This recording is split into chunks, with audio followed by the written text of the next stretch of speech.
मैं 15-20 साल से यहाँ पर 2009 में आई थी, अब 2025 चल रहा है। इतने साल मैंने यहाँ पर रहकर सिर्फ एक्टिंग ही किया है, और एक्टिंग मुझे इतनी अच्छी लगती है, मेरा पैशन है। दैट्स द ओनली थिंग जो मेरे लिए मेडिटेशन जैसा है। मैं एक्टिंग कभी छोड़ नहीं सकती हूँ। मैं सिर्फ ये जगह छोड़कर जा रही हूँ क्योंकि मेरे पास मेरी प्रायोरिटीज़ चेंज हो गई हैं। मेरा फोकस शिफ्ट हो गया है। मेरा काम से ज़्यादा मेरे लिए, एक टाइम था जब मेरे लिए सिर्फ काम इम्पोर्टेंट था। आज की डेट में मेरे लिए मेरी बेटी से ज़्यादा इम्पोर्टेंट और कुछ भी नहीं है।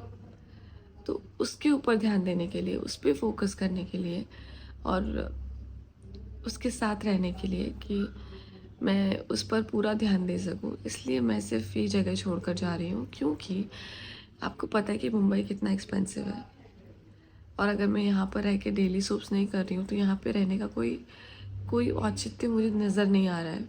क्योंकि मैं अगर यहाँ पे काम नहीं कर रही हूँ, मैं घर से काम कर रही हूँ, जो भी कर रही हूँ, मैं अपना यूट्यूब कर रही हूँ, मैं अपना बिजनेस कर रही हूँ, मैं यूट्यूब के इंटीग्रेशंस कर रही हूँ, तो वो सब मैं अपने घर से कर रही हूँ। तो ये अगर मैं घर से ही कर रही हूँ तो यहाँ मुंबई में रहकर यहाँ का रेंट देना, यहाँ के खर्चे उठाना, ये बात किसी से छुपी नहीं है कि मुंबई में कितने खर्चे हैं। यहाँ पे रहकर वो पैसे जो मैं यहाँ पर वेस्ट कर रही हूँ, वो पैसे मैं अगर किसी घर की ईएमआई देती हूँ तो एक घर मेरा हो सकता है।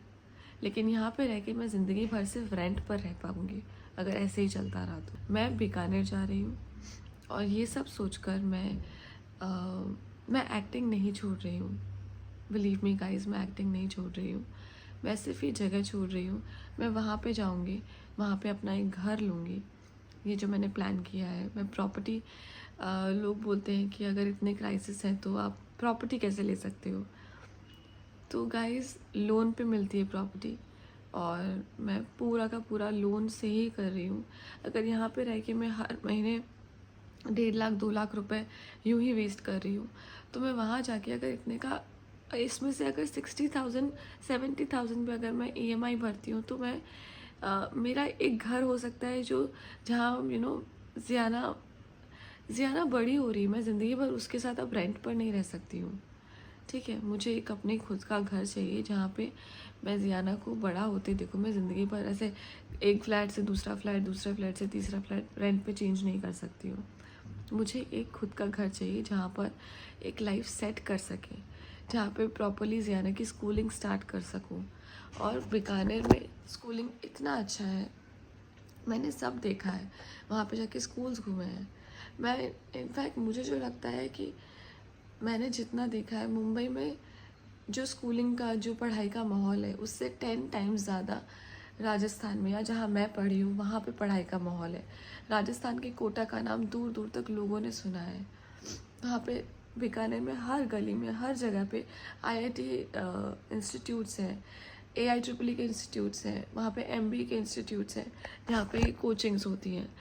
तो जहाँ आसपास हर जगह पढ़ाई का माहौल होता है, वहाँ पे आप बच्चों को पढ़ाई का माहौल दे सकते हो। यहाँ पे मैं ये नहीं कह रही कि मैं इसलिए उसको लेके जा रही हूँ, इसलिए हम जा रहे हैं। मैंने बहुत सारे एस्पेक्ट्स देखे हैं और उसके बाद मैंने ये डिसीजन लिया है। तो ऐसा कुछ नहीं है कि मैं कोई बहुत गरीबी में मेरा जीवन यापन हो रहा था, और जिस तरह से आप लोगों ने पोर्ट्रे किया है गाइस, एक माँ होने के नाते मेरा सिर्फ फोकस चेंज हुआ है। अब मुझे अगर कोई एक्टिंग का कोई मतलब कुछ, अगर मेरे पास असाइनमेंट आता है तो मैं ऑल द वे बीकानेर से यहाँ पे आके वो अपना काम फिनिश करके वापस जा सकती हूँ। मुझे उसके लिए मुझे हर वक्त यहाँ रहना ज़रूरी नहीं है, और डेली सूप्स मुझे करना नहीं है। मुझे एड्स, वेब सीरीज़ या कुछ ऐसा शॉर्ट टाइम पीरियड का जो काम होता है वो करना है, तो उसके लिए ऑल द वे मैं आ सकती हूँ और आके अपना काम ख़त्म कर सकती हूँ, और फिर वापस अपनी बेटी के पास जा सकती हूँ।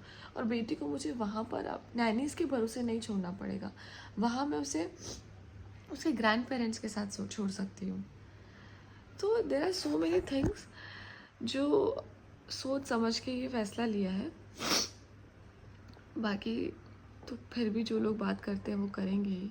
किसी को आप मना नहीं कर सकते कि आप ऐसे मत बोलो, ऐसे मत बोलो, क्योंकि आजकल किसी की पूरी स्टोरी जाने में ना बस लोग कमेंट कर देते हैं क्योंकि आजकल बहुत इजी हो गया है ना, आपके पास फ़ोन है, आपका जो मन करे आप लिख सकते हैं, आपका जो मन करे आप वीडियोस बना सकते हैं, आपका जो मन करे आप कह सकते हैं।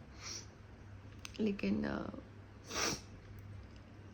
बस यही कहना चाहूँगी कि ज़िंदगी में कभी कभी ऐसे मोड़ आते हैं जब आपको अपने रास्ते बदलने पड़ते हैं ना चाहते हुए भी, और उसमें कोई बुरी बात नहीं है। Priorities change. लाइफ में कभी लगेगा कि वापस आना है तो तब आएंगे जब एटलीस्ट इतने पैसे हों हमारे पास कि हम यहाँ पे आकर घर खरीद सकें, क्योंकि बहुत रेंट पे रह लिया, बहुत रेंट के पैसे दे दिए। लेकिन अब आएंगे तो खुद के घर में ही आएंगे, ये बात तो तय है। ये लाइफ में एक घर आपके पास होना चाहिए जहाँ जिसे आप अपना घर कह सकें, क्योंकि रेंट के घरों में हमेशा हर वक्त आपको लगता है कि ये साल ख़त्म हो जाएगा ना, अगले साल क्या करना है, यहाँ पे पैसे बढ़ जाएंगे, फिर आपको चेंज करना है। हर साल रेंट के पैसे बढ़ते हैं, तो वो सब सोच समझ के आपकी EMI तो कभी बढ़ने नहीं वाली है, पर रेंट के पैसे हर साल बढ़ने वाले हैं। तो बुद्धिमानी तो मुझे यही लगी कि आप बीकानेर जाके एक प्रॉपर्टी ख़रीद लो और उसकी EMI भरो, ताकि वो एक घर आपका हो सके। और फिर जीवन में कभी लगेगा कि यहाँ पे नहीं रहना है, जियाना को लेके मुंबई जाना है, तो तब देखेंगे यार। ज़िंदगी में हर सब कुछ इंसान ही करता है, तो इंसान के लिए कुछ डिफ़िकल्ट नहीं है। हर परिस्थिति से लड़ना ही जीवन है। हर परिस्थिति के साथ संघर्ष का दूसरा नाम जो है वो जीवन है।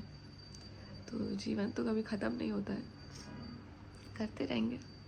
ठीक है, बीकानेर से काम करूँगी, अपना बिज़नेस चलाऊँगी, बच्ची को पे ध्यान दूँगी, उसका स्कूलिंग कराऊँगी, और कैंपेन्स आएंगे जो वहाँ से करती रहूँगी। यहाँ पर कुछ काम आएगा तो यहाँ पर आके कर लूँगी।